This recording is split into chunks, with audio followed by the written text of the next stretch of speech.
Vous avez peut-être déjà fait des erreurs de recrutement, peut-être une période d'essai qui a tourné court et qui vous coûte de nombreux mois, ou un peu plus tard, un an après, vous vous rendez compte que la personne n'est pas la bonne après avoir essayé beaucoup de choses. Puis ça coûte cher émotionnellement et surtout financièrement. C'est vraiment des choses qu'on a envie d'éviter à tout prix. Donc dans cette vidéo, je vais vous raconter quel est mon critère numéro 1 pour faire un recrutement réussi et surtout comment le mettre en œuvre.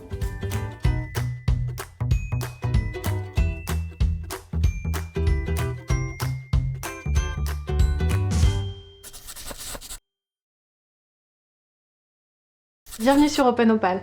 Moi c'est Nina, je suis entrepreneur, consultante et coach en organisation et ici on s'adresse à tous ceux qui ont envie de changer la façon dont ils travaillent et qui savent pas vraiment comment s'y prendre. On s'inspire des organisations Opal, je vous invite à aller voir la vidéo qui raconte ce que c'est qu'une organisation Opal.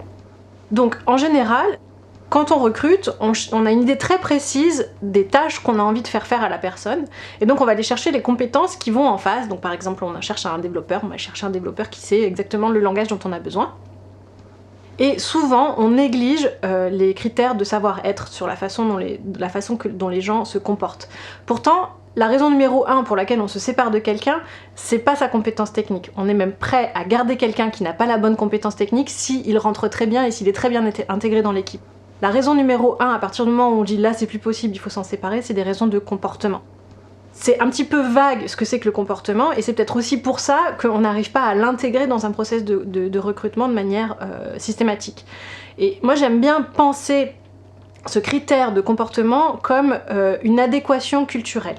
En fait ce qui est le plus important c'est à quel point la personne va bien s'intégrer dans l'équipe en termes de culture, en termes de système de valeurs.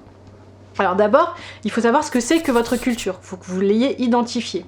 Donc vous pouvez vous poser la question, si vous avez une entreprise qui est plutôt flexible, allez chercher des personnes qui sont à l'aise dans quelque chose d'ouvert, et au contraire si vous avez une entreprise qui est plutôt cadrante, allez chercher des gens qui ont besoin de cadre et pas des personnes qui pourraient se retrouver complètement étouffées dans quelque chose de trop cadrant.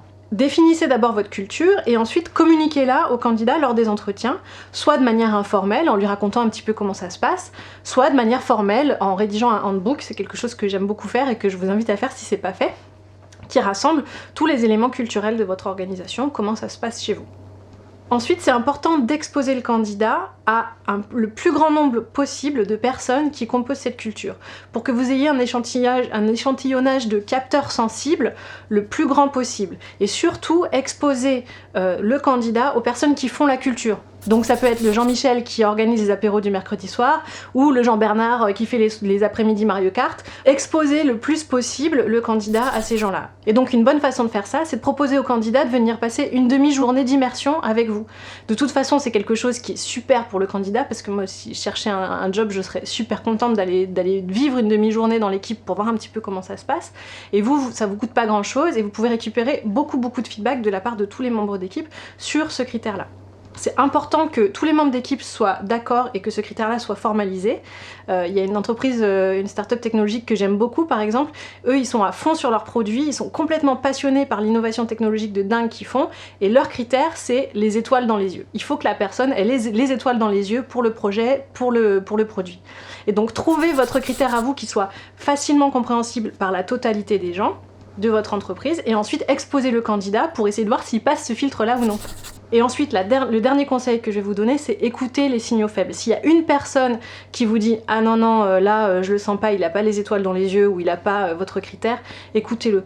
Trop souvent, j'ai fait abstraction d'une personne qui me disait qu'il sentait pas la recruter ou le recruter que j'avais envie de prendre, et à chaque fois, je me suis trompée. C'est vraiment quand il y a une personne qui vous dit que d'un point de vue culturel, elle le sent pas, même si c'est des postes où c'est difficile de trouver des gens, même si c'est un poste qui est difficile à pourvoir, pour lesquels les candidats sont rares et que vraiment vous en avez marre et vous en avez besoin tout de suite, faites pas l'impasse là-dessus parce que ça risque de vous coûter très cher ensuite. Définissez bien votre culture et faites en sorte qu'elle soit bien comprise par toute l'équipe. Ensuite, exposez le candidat à la culture et aux personnes, et ensuite écoutez les feedbacks, et s'il y a le moindre petit signe que ça risque de pas passer, filtrez. Voilà, c'était mon conseil pour pas vous planter en recrutement, j'espère que ça vous aura aidé.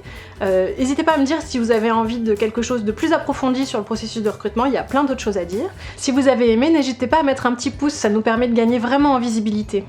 Vous pouvez aussi vous abonner pour rater aucune des vidéos qui vont sortir. Et en attendant, moi je vous dis à la prochaine.